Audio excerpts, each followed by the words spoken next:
कुंभमेळा म्हणजे नक्की काय असतं? का हे सगळीकडे अशा न्यूज चालू आहेत आणि एवढी सगळी लोक तिथे कशासाठी जमली आहेत?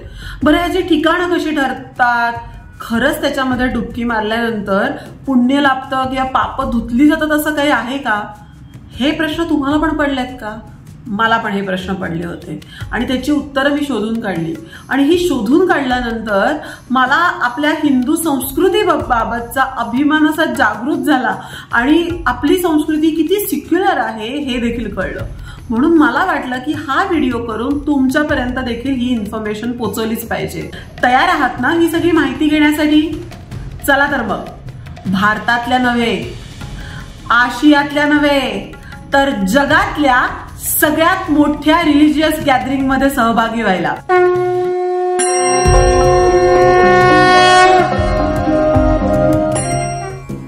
कुंभमेळा हा भारतातल्या 4 शहरांमध्ये केला जातो: नाशिक, उज्जैन, हरिद्वार आणि प्रयागराज.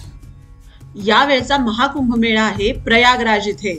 आणि तुम्हाला माहितीये का की 45 दिवस चालणाऱ्या या कुंभमेळ्यामध्ये 450 दशलक्षपेक्षा सुद्धा जास्त लोक आंघोळ करायला येतील असा अनेक अभ्यासकारांचा अंदाज आहे.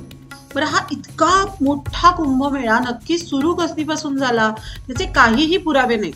पण इतिहासकार SB रॉय यांना 10,000 BCE मध्ये होली रिव्हर बाथिंग म्हणून काहीतरी होतं असे पुरावे मिळाले. आणि एवढंच नव्हे तर 6व्या शतकात चायनामधून आलेल्या एका ट्रॅव्हलरने राजा हर्षने आयोजित केलेल्या कुंभमेळ्यात डुबकी मारली होती असं वर्णन देखील केलेलं आहे. आता कुंभ म्हणजे काय आणि त्यात सुद्धा तुम्ही अर्धकुंभ, महाकुंभ हे शब्द ऐकले असतील, तुम्ही कन्फ्यूज होऊ नका.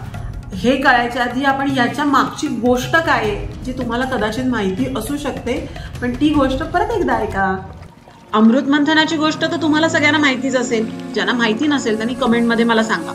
तर शंकराच्या क्रोधातून जन्माला आलेले ऋषी म्हणजे ऋषी दुर्वास यांच्या शापामुळे देवांची सगळी संपत्ती नाहीशी झाली.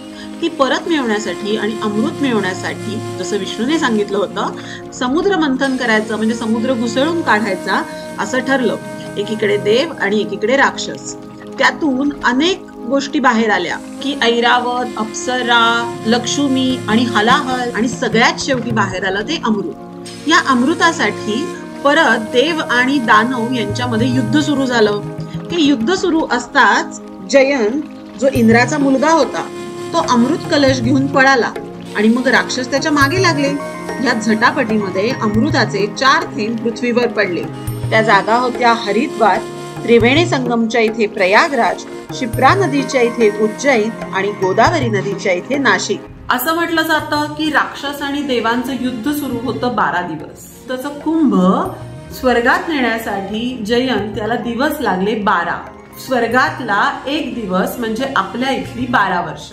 आणि गुरुला सूर्याभोवती 1 प्रदक्षिणा पूर्ण करायला लागतात पृथ्वीवरची 12 वर्ष.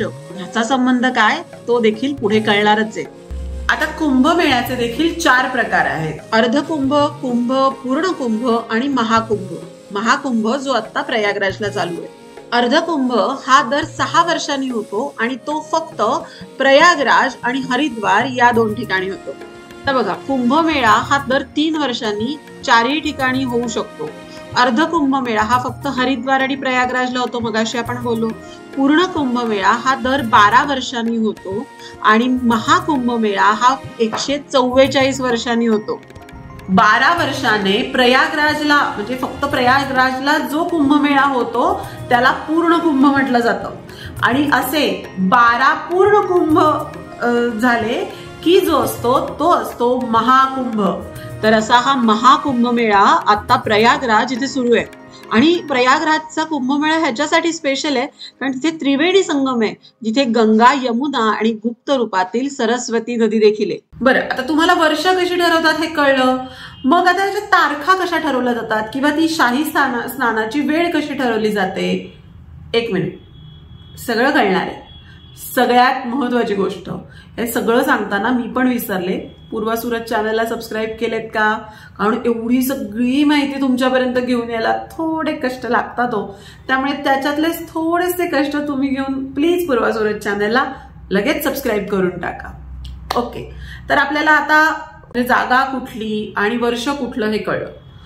तारीख कशी ठरते आणि वेळ कशी ठरते त्याची देखील एक गोष्ट आहे. ठरताना काही खास ग्रहांची त्यावेळची स्थिती, धार्मिक मान्यता, खगोल विज्ञान अशा अनेक गोष्टी गृहीत धरल्या जातात. पण त्यामागे जी गोष्ट आहे ती देखील अमृत मंथनाचीच आहे. जेव्हा अमृत मिळवण्यासाठी सगळे लढत होते तेव्हा सूर्य, चंद्र आणि बृहस्पती म्हणजे गुरु या देवांनी अमृताची रक्षा केली. म्हणून आत्ताच्या राशीवर जेव्हा हे युती करतात तेव्हा कुंभचा योग येतो. जेव्हा जेव्हा ज्या राशी सूर्य, चंद्र आणि बृहस्पती योग असतो त्या वर्षी या राशीमध्ये जिथे अमृत पडलं होतं तिथे कुंभमेळा भरवला जातो आणि हा योग 12 वर्षातून एकदा येतो.